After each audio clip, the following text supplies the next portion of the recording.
Welcome back to the Weekly Minute. This year we're going over a novice patterning block.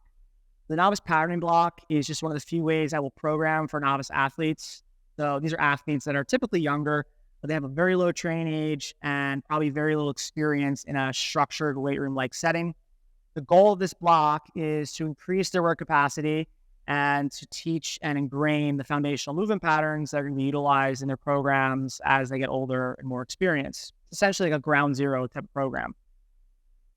They're going to have 6 exercises done in order. These are foundational movements. So there's going to be a squat exercise, an upper push, a hinge, an upper pull, a bracing exercise, and a single leg movement. They're going to do the amount of reps prescribed. Once they complete the exercise, they're going to go to the next one with no rest in between.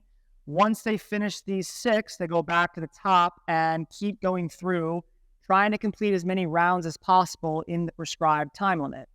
I usually start with 5 to 10 minutes and just increase the amount of time week to week. You also can have them try to perform more rounds in the amount of time. So let's say they did 3 rounds week 1 in 10 minutes. Week 2, have them shoot for 4 rounds in those 10 minutes, and then so on.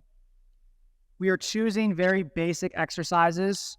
We want to meet the athletes where they're at, so there's no need to put a bar on a back or a squat right away. If we can utilize something like a goblet squat, that'll help fit them better.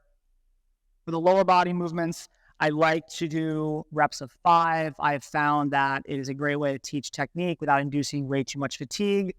For the upper pushing, pulling, I like to give a rep range of usually 5 to 12. They're probably starting with something fixed, like a hands elevated barbell push-up.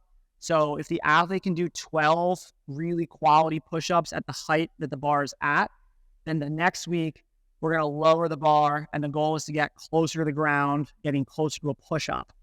And it's a good way for them to see, like, oh, I'm getting much better at this movement. The core and the single leg stuff, I'm usually going to have time limits. So 15 to 60 seconds. So for a plank, if they can hold a plank for 60 seconds at body weight, the next progression could be putting a plate on their back and having them hold that.